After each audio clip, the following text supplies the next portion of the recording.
Hey Rick, how's it going? Good. How are you doing? Doing well. Thanks for coming on to the Wag Pod. I have both of our family Springer Spaniels in here, so we'll see if they stay behaved. I know if I left them out there, they're gonna start barking. I was gonna say mine are sleeping, so I snuck into the I know. to make a We're call. right here, so fingers crossed, right? Yeah, That's awesome. awesome. Well, yeah, thanks so much for coming on. Yeah, Rick Gardner, the founder of Binky and Bell. And so you created this, and I describe it as almost like an art conglomerate with a focus on being able to donate and help raise money for rescues in kind of the Raleigh area, Yeah, yeah. We didn't know that that's what it was gonna be when we started. right? Um, Sometimes yeah, that's good though, right? It's good to just right. start doing something and then, it takes on from there. Well, and for the first couple of years, I kept saying, okay, this is kind of organic. We'll see where it goes. And then I got a little more intentional. It's Yeah. so funny. I say I started out with a partner, um, and so Mark his Bell, name is right? Mark Bell, That's where right? you get the bell from. Yep. And Binky was my first dog. She was Yep. a Brittany Lab mix Yep. and very smart. And Hmm. so I started doing the drawings, he started doing the custom frames, Right. and it was a nice collaboration, kind of like that. There's an old Reese's peanut butter cup Yeah. commercial where they had chocolate and peanut butter, and Right. Were you, hey, were you, you you were got the peanut chocolate butter in though, my right? peanut butter. You're the peanut butter. Yeah, I'm the peanut Yeah, butter, of course. obviously. Yes. Yeah. Yep. So you So, started this 11 years ago, is that right? yeah. Well, yes, officially. Yep. Okay. So, Okay. I'm trying to do math wise. So 2014, just about. right. Right. Nice, nice. And I Yep. remember, when we talked earlier, you were sharing that you had, unfortunately lost your job. And so, like, when you were unemployed, this kind of came to you. Do you want to talk about how that kind of started? Yeah, yeah, it was one of those moments that you're sitting around waiting for the calls that never come. Right? And I found myself doodling pictures of my dog Casey and Callie, Yeah, who would just be laying around with me. yeah, And and I thought, I like doing this. right. Um, And had you been, kind of an artist or into doodling and drawing before this, or did that kind of I've start then? always, yeah, I've always doodled a little bit. Yeah, And I realized that there might be something there and that it was worth exploring. yeah, And absolutely. yeah, so um, and then I was in a job seekers group with this Mark Bell, Yeah, and Mark and I were talking about our likes and dislikes, and he says, "Yeah, I do, frames and woodwork," right, and I was like, I do dog drawings and right. doodles," and it was like, well, we should try something together, and Sure. that's what we did. We And started, did yeah. he have the same kind of passion for dogs that you did, or was that more of your focus? Oh, his passion is woodworking. I Right. mean, he is the he's an incredible craftsman. Yeah. And now he did have dogs in his past, Sure. and so he did care about them. Right. Yeah, it was a nice it's almost like it's good that he wasn't too, we didn't have to argue about, which group we were gonna Right. support or anything like Right. that. There You was can make never, that kind of your focus, and then he does yep, what he does best. right, And right. so since then, it's become a solo venture, right? He's kind of Yeah, pivoted he's into something else. retired. Yep, he's retired. He still helps out with frames. We just did an exhibit at the Raleigh Times, and Nice. he did all these nice custom frames for me. Yeah. And at the holidays, he does some Christmas ornaments Sure. that we sell. So Yeah.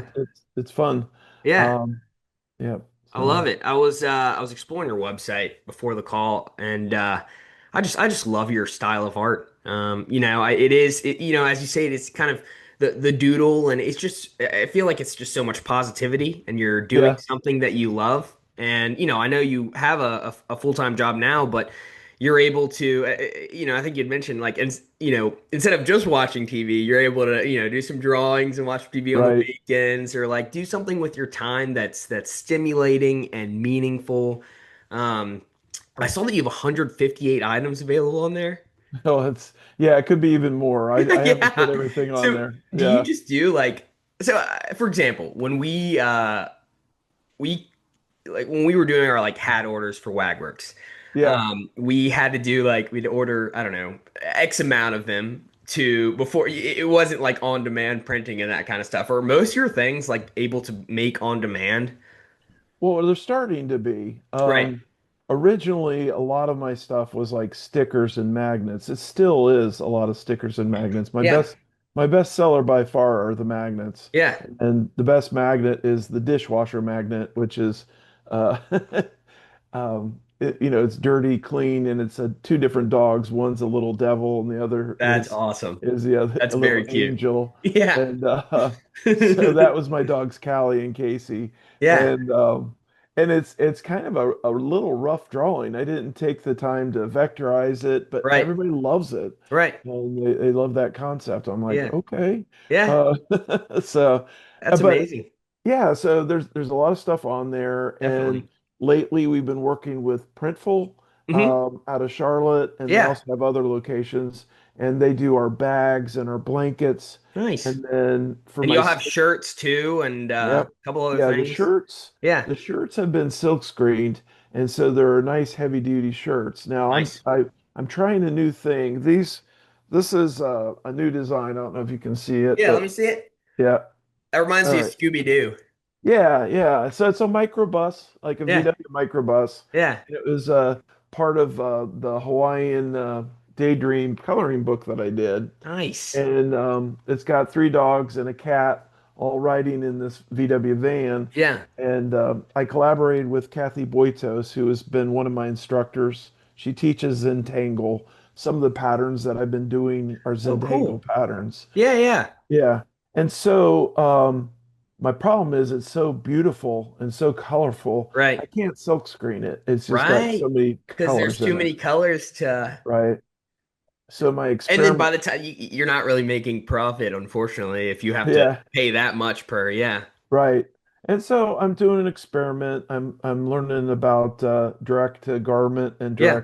direct to film, Right. which is like beyond when I say iron on, people Yeah. think of the old iron-ons. This is not, Right. they're a lot more complicated. Yeah, yeah. Yeah. I accidentally learned, and I'm sure I'll mess it up, but I accidentally learned a decent amount about that, when we started kind of designing our shirts. And so I don't know if you can see this, but it's Yeah, Burglar brand. Um, right. it's my brother-in-law John's. It's kind of like his creative brand, and he has his art that he does, and so he helped with our designs and did that. But they sell shirts, and so I was talking to him a ton about, we're gonna do another. We did our hats with this place called Cotton Street, Cotton Street Apparels in Winston. Super awesome group of people, and so I learned a little bit about that DTF versus DTG and like Right. what tends to stay on better. And I guess the heat press one is more expensive, but on the heavier shirts, it tends to last longer and Right. kind of look sharper with those colors, I suppose. Well, and so that's the experiment. I'm getting the same shirt Right. done two different ways, Nice. and I'm going to see which holds up the best. And You're gonna have to then, let me know how that experiment ends up. yeah, yeah. Do you know you're gonna be So, incorporating science into Binky and Bell? Look at right. Well, that. they say approach life as an experiment, right? Right. And so Binky and Bell has been a giant experiment, Yeah. doing books on Amazon was it still is an experiment, right? Yeah. And Doing those are you have three coloring books out? I got four coloring books. I'm Four. working Okay. on the fifth one right now, Nice. and then we've got one joke book on Amazon. Yep. But now we're learning certain things on Amazon Sure. because of AI have been restricted. So when we tried to Interesting. print the second joke book, they said no, we can't do this. You Huh. know, you, even though it's your original artwork, Right. the jokes which we said were public domain, they Right. said, you have to prove that they're public domain, and how are you going to prove a joke is public domain? That's wild. There's no joke So, website for that. At right. least the first one. Yeah, everything is tricky. with AI especially. Yeah. So I'm curious, what does the process look like of getting your like coloring books and your joke books on Amazon? Because I know that's Um, what I feel like a lot of authors are kind of opting to do that route right. rather than trying to get it to bookstores all over. I guess just keeping up with the times. Yeah. So, well, first of all, I want to say I sell more of my books in person than I do on Amazon. Sure. That's right off the top. Right. But my strategy is that it's an evergreen kind of thing. Mhm. So the coloring books will be there probably after I'm gone, and maybe my family will benefit from them. And Nice. then, slowly as the brand gets popular, hopefully that will increase the sales. It's kind of one of many spokes on the wheel of Right. And it income seems like for, everything kind of, at least for me and having different parts of your business, yeah, it's a positive feedback loop, right? Like every right. little thing, every little post you do or every little thing helps on, ultimately like reaching your goal of continuing to, diversify your portfolio, create new doodles and kind of help out, rescue places. Right, exactly. And so the process for me was probably different than, because when I started, I had a choice of just doing it myself because you can self-publish. Right. I think they call it on KDP. Right. And the other choice is I found a local publisher that kind of held my hand. I Yeah. paid the fee, Nice. and then with that fee, they set up everything for me on Amazon. They proofed everything and they made sure it was all right for the print on demand kind Right. of audience. And then Do you feel like that was worth it versus like trying to figure it all out yourself? Was it helpful to have, yeah, at the time, yes, I didn't have the time to yeah. figure it out. And How long ago did you start putting stuff on Amazon?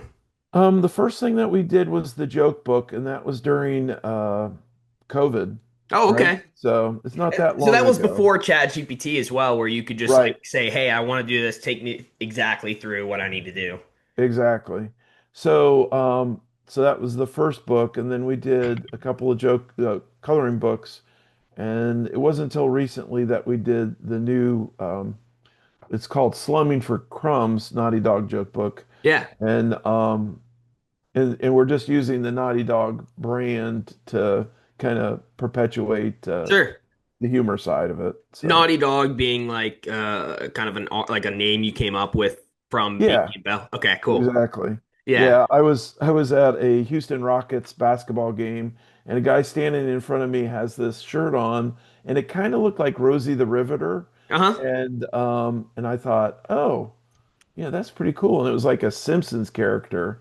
And I Interesting. thought, I'm going to make a dog. And the first one I did was like an angel dog kind of doing this kind of thing. And Right. it was like, heavenly dog or something. And I was like, no, that doesn't sound good. Maybe I should go, 180 degrees the other Right. way. And I was You like, flip the naughty dishwasher dog. thing upside down, right? From Yeah. from It's the like, angel to the devil. right. So it was Naughty Dog, and I was like, well, Naughty Dog's gonna be smoking a cigar. He's gonna have a tattoo. He's gonna have a black eye. He's gonna have a studded collar. And I love that's it. out of it. And that works well with jokes too, right? Right. The whole building that kind of brand behind it. So, do you tend to find inspiration kind of always around you when you're least expecting it? Like, the guy Um, in, the Rocket example, like you just said, like, just how are you coming up with your ideas? well, you're right. It's everywhere. I love to go thrifting because I'll see something really old on the wall or something, and maybe I'll take a picture and then I'll come home and I'll draw something like it as a dog. Right. There was a cookie Yeah. at a Goodwill that had a chef, and he had his little outfit and hat on, and he had little cookies falling, and he had an umbrella, and I was like, oh, and I drew it as a Saint Bernard, Right. and instead of cookies, they're little biscuits. It That's was one awesome. of one of my first drawings, Yeah. and it's really fun, but Yeah. it doesn't mean it's going to be popular because then everybody's Sure. like, my problem is everybody wants their dog on a Right. sticker, Right. and I'm not doing that. I'm doing what I want to draw. Which is important because I Yeah, think if you're putting time into projects that you care about, the authenticity kind of comes through your art, right? So, Right, I right. think just continuing to do what you love and exploring different themes and using what's around you is a great way to go about it. On Yeah, your website, yeah. I liked the Dane Gretzky. I thought that was quite Oh funny. yeah, yeah. There's just so many different puns and cute little sayings and things that you can do, and you just so many different kinds of dogs, and Right. it, Well, you know, right. Well, someone was, several of my customers said you need a hockey dog. And I was like, yes, that sounds great. And I couldn't think of what to do. And I was talking to one of my friends from my full-time job, right? and she's from Canada. Of course, they're the big hockey fans. Yeah, And I said, yeah, help me come up with this. And she and her husband said, oh, you need to do a Great Dane and make it like Dane Gretzky, the Great One, or something like that. I was yeah, like, oh yeah, I yeah. like that. Yeah, so that's what I did, and that's a ornament and a sticker that we've Cool. we've sold, and yeah, it was really fun. Yeah. Um, It's also but on the bottom. You miss 100% of the barks you don't make or whatever, right? right, skate where the biscuit is. Right. That's great. So, comparatively, like from a business perspective, are you Yeah, finding more success? I'm assuming it's going to be the latter, but are you finding more success, with your online sales, or are you seeing a lot more sales at events typically? I think that I continue to hone the online sales Hmm. because that's definitely my weakness. Right. I'm having troubles projecting the brand that I do at events Right. online.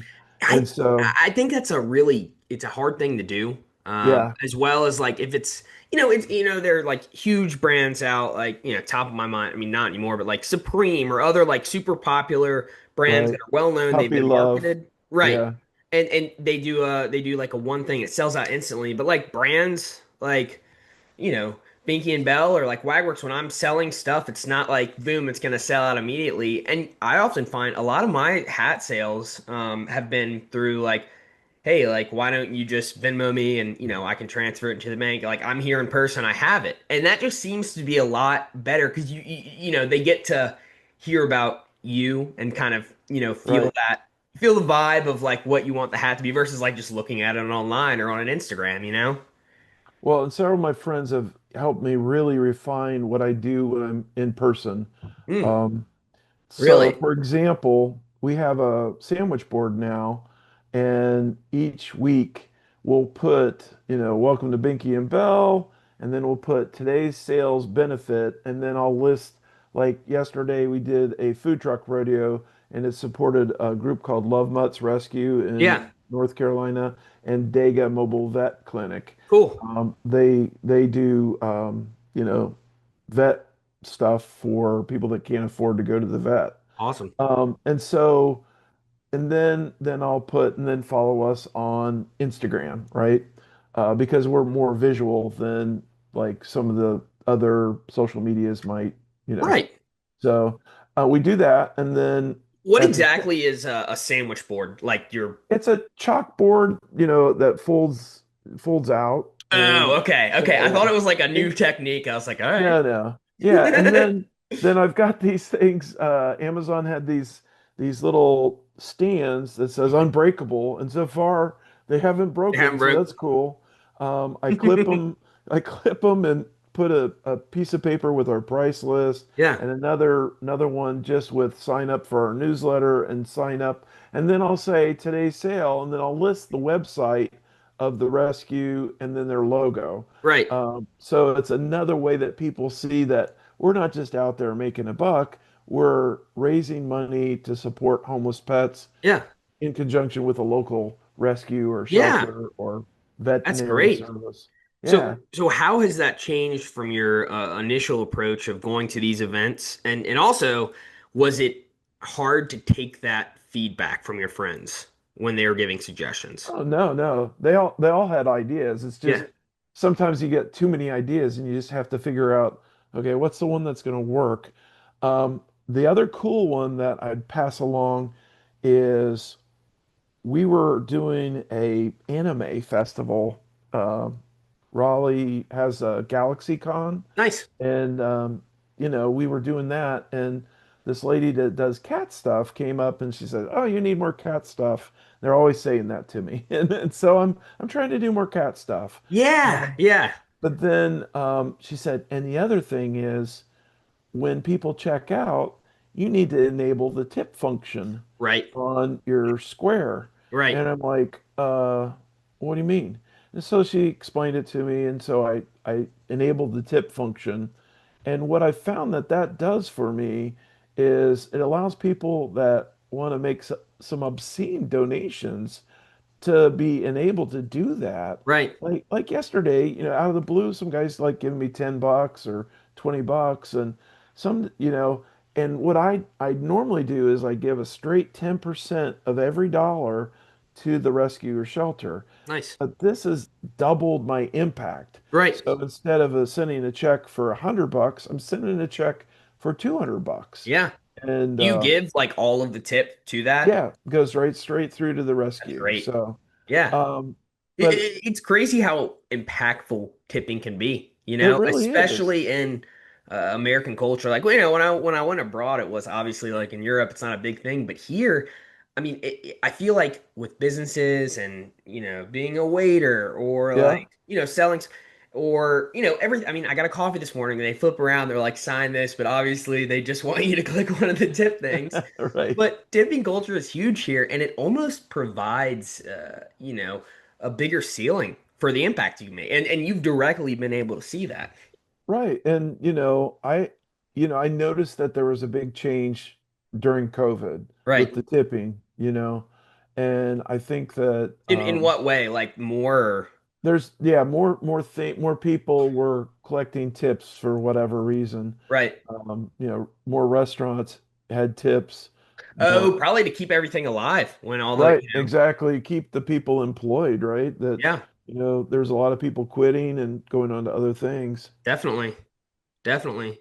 Yeah, we've our website operates through Wix, and currently there's no Yeah, tip feature on there. So like the idea kind of behind what we're doing is we're able to keep prices lower, right? Because like 100% of, you walk a dog for $15, like yeah, one of our people, Kevin, he gets all $15. But then, the idea is we can keep prices lower because I'm not taking a cut out of that. But we having that extra little tip there, where again 100% goes there, we're in the app that we're building, that's definitely going to be a feature that we want to add in there because it's just so big here. You're losing out on a lot yeah. of stuff, you know? Well, all those years I didn't have tips, and now I do. Yeah, It makes a big difference. So, definitely. um, what else can I tell you about?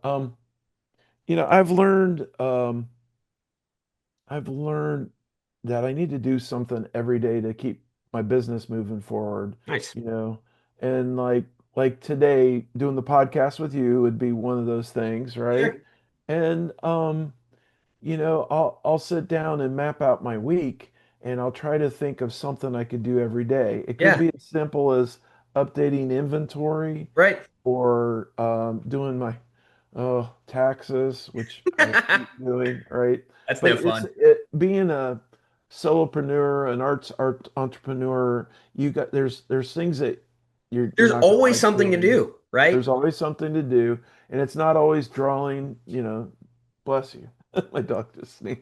Um, it's all there's always something to do, and some of it may not be stuff you like to do, Right. but you know, But I think the cool thing of working for yourself or the whole entrepreneurial mindset is that you're learning so many other skills. Like right, think, 15, 20 years ago, who knew that you were going to have a coloring book on Amazon, right? Or like who right, knew that you were exactly. going to all these events? And it's cool to see. And you have to push yourself. And I think like something, that when we first originally talked, you were kind of sharing a lot of these events that you were going to. That was inspiring for me to hear, because you're putting yourself out there, right? You believe in your brand, you represent your brand, and like that's hard to do sometimes, right? To go and just set up a booth and sit there, and you might not have anyone talk to you, and you might not get that many sales, but you're continuously making sure you're integrated in that Raleigh area community. And that's, that's something to be really proud of, right? And you're Yeah, yeah. also You got meeting to keep so many moving people. forward. Yeah. Yeah, And what you find is you have fans and you find that they come and see you. Um, I mean, we started doing a newsletter just so that people know where we're going to be yeah. and what kind of projects we're up And that's to. weekly, right? Yeah, I've been trying to do it weekly. Some weeks it's easier than others, but Sure. yeah. Yeah, that's a lot. That is Yeah. kind of a lot. I mean, Yeah. it's good to be able to do that. If I was able to do a weekly newsletter, that would be awesome, but I just cannot. No, I went to a small business conference and Mhm. the gentleman there I guess he works for Constant Contact. Yeah, And he explained that, you got all these ways to reach your audience. right. Social media is obviously one of them. Sure. Direct contact is another one. He said, but email is a consistent way that you can build your audience and Right. be regular with them. Right. And so I was like, well, I haven't been doing that. It's just like the tipping thing. It's like, Right. I'm going to give it a try and see how impactful it is. And it's Right. been growing and Right. helpful. So, Do you, when looking back, do you find yourself frustrated that you didn't have like these things going on before, or is it more of like kind of you're able to have that positive mindset of like, oh, that's a great idea. Let's implement it, see how it goes. it's like everything all at once. You gotta choose, it's like triage. You have to Right. choose what you can make the greatest impact with or what gets you excited the most right now. Right. And I hate the saying, but how do you eat an elephant? One Right. bite at a time. Yeah. So this is the same way.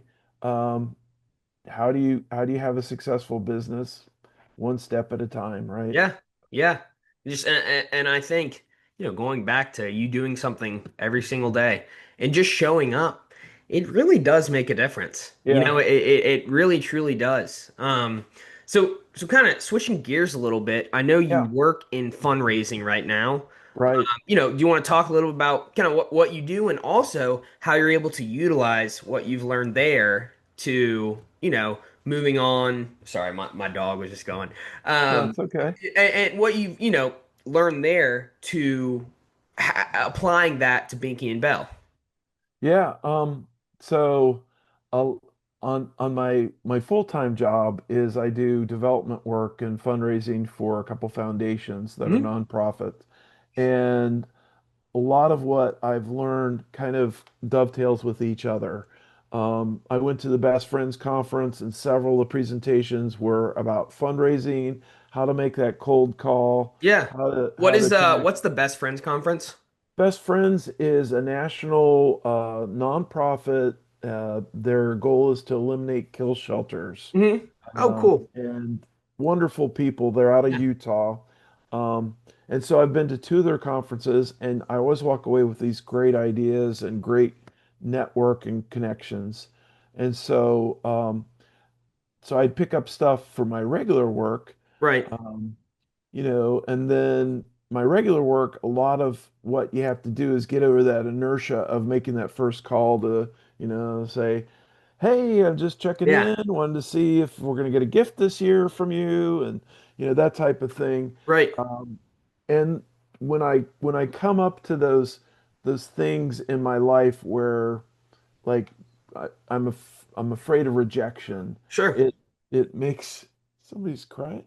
Oh, uh, it makes it easier to get a thick skin going, Right. right? And as an artist, you need a thick skin. Yeah. As an entrepreneur, you need a thick skin. Yeah. I was just reading today this woman was talking about a finding courage from rejection, and Yeah. she said she literally keeps a clip of rejection emails Right. so that that she builds up this resilience Sure. so that when she is rejected, she's ready for it. Yeah. Yeah. I mean, that it is so important to be able to. Well, I'll say two things. Like one, I find that it's easier to ask people for donations or to get involved when it's your own thing versus if it's like a company, if you really believe in the mission behind what your company is doing, it's Yeah, it's easy, but I feel like with it being your brand or like my brand, it's more exciting and you feel more passion behind what you're doing. So I feel like that's kind of cool. right. And I'm constantly learning about storytelling Right. and the the gist of it is you need to have that story. If you can't write it down, then how are you going to say it succinctly? And Right. so I'll have my story about Binky and Bell, or I'll Mhm. have my story about our foundations, and I'll share it. Yeah.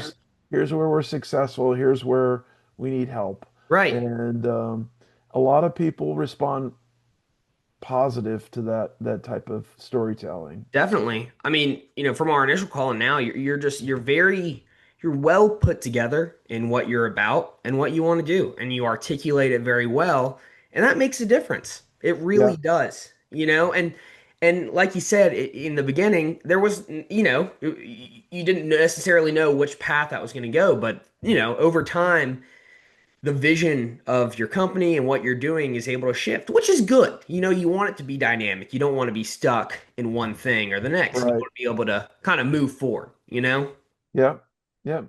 So, I wanted to touch back a little bit on the rejection thing, and yeah. that's something that I I I definitely understand and feel a lot, and I think some days it's easier than others. Like when we first started, I was texting hundreds of people, probably total, but just like, hey, would you be interested in being on the board of this philanthropy? Hey, this is Wagworks. Hey, this is, and when I'm really excited and motivated and feel good about what I'm doing, I can, I can have the mindset of, okay, I just texted 100 people, one replied, boom, that's a win, right? I can have that. Yeah. But sometimes it's kind of hard, not hearing those replies or necessarily the feedback that you want, or just feeling like, man, does it really matter? That kind of thing. So I understand what you're saying, and it's hard to always look at it with a positive mindset.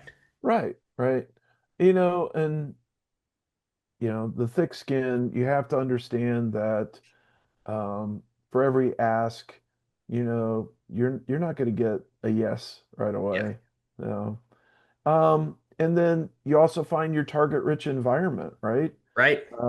That one of those sales things is, kind of identifying your ideal customer, Right. and then when you find those ideal customers, realize that they're not all going to be hungry for what you're selling, right? So Exactly. it's all about timing and the right prospects, Right. and you know so there's a lot of salesmanship that goes into it, but like you said, if you're passionate about it, it shows through.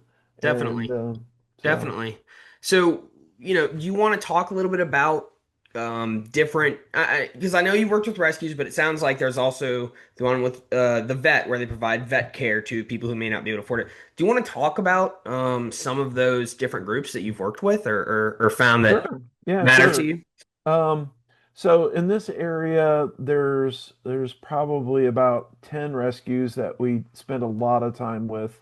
First one that comes to mind is Freedom Ride Rescue. Cool. Each one has their own special thing. For Freedom Ride, they are their specialty is going to kill shelters, pulling dogs and cats, well, dogs, and getting them healthy and Right. adoptable. Yeah. Um, Are, and are kill then shelters fairly prevalent in the Raleigh area? Is that outside of Wake County, okay? yes, yeah.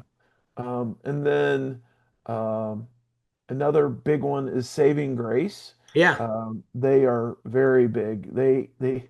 What's cool about them is they have this farm that it's been, set up so that the dogs can free roam at certain times. They're Right. not they're not all loose, Sure. but at certain times they let dogs from each of the different sections roam and have a great time. That's It's awesome. it's very incredible. You go in there, they got the double gate system, but you go in there and you feel the love that they have for these animals, and Right. these animals are so much better adjusted because they have a better life, Right. than going to the shelter and seeing Right. the Or dog. staying in a kennel, they're able to actually Right. move around and spend some time outside and Yeah, everything. exactly.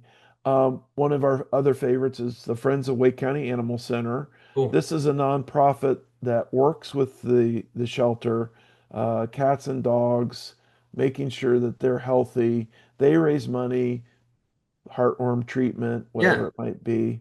Um, Pips, perfectly imperfect pups. They I think I work saw with you a post about that on your Instagram. Yeah, yeah. So perfectly imperfect pups. These are dogs that have some kind of issue. It could Sure. be emotional, it could be physical, or and Or they like take these genetic or dogs just in, any kind of issue. right? Like they might be a tripod, like Yeah. three-legged dog. Or it could be a dog that has to be in a wheelie chair, Yeah. and they get them stable and adoptable. Blind dogs, deaf dogs, they've got quite the range. And Yeah. then, um, which reminds me, some of the groups like Freedom Ride, there's a person that's really passionate about dogs that have cleft palates. Yeah. And so, like Interesting. right now, they have like two or three that are boxer mixes Yeah. that, or maybe they are boxers that have the cleft palates. It just means that I they're, didn't realize, I mean, that makes sense that that's an issue, but I didn't yeah. realize that would be in dogs as well. But Yeah. And wow. so so this one person has gone out of her way to make sure that if there's a puppy that may be put down because of the cleft palate, that they pull them and Wow. and she knows how to go through the process of making sure that the dog is fed Yeah. properly and is able to eat. I think she mentioned to me now that some of these are older dogs, like several months old versus an infant, that they have to have their food uh, ground up a little bit more Sure. for the dog to eat. Right, So, right. you know, we work with Second Chance Pet Adoptions. It's the oldest um, no-kill shelter in Wake County, Wow. and they are constantly now expanding because they've been very successful in their programs, and Yeah. their donors have, in fact, they got a huge gift from a donor that passed away. So now that they were foster based for dogs, and the the facility for that they use was for cats. Now they have dogs and cats in Cool. their facility. Yeah. Uh, but That's I like that you are raising money for a variety of different rescue operations and that you know kind of what each one is known for or what makes it special, what makes it different, and or right, what's different in each one. And you can hear, how that knowledge and how that passion for that, like you just listed those off just like that because you've been working yeah, with them the whole time. right, right, That's something that I'm with our philanthropy, which we're um, hopefully we're going to start applying for 501(c)(3) status. Wagworks Cares. I think the idea behind it is that, similar to you, like I want to learn about pre-existing pet-related philanthropies or shelters and kind yeah, of work with them and share because there are people who devote their life to helping these animals, right? yeah, yeah. Oh, Amazing. It is. yeah, and it goes back to our mission is to help homeless pets. Yeah. So it's it's broad enough, but it allows me to interpret. When someone came to me the other day about um, some research that's going on at Texas A&M on senior dogs, Yeah. I love that they're doing that, Yeah. but it's not what I do, Right. you know. You're focused So, more on specifically helping homeless dogs. Well, right, that's amazing. exactly. We're under a minute left. Okay. But just want to say thanks for coming on, Rick. I really appreciate it. Yeah, And I'll share your information and your website when this goes up. sounds great. Thank you, Richmond. Yeah, You're doing a absolutely. Have a great good rest of job. your day. Okay. Thanks.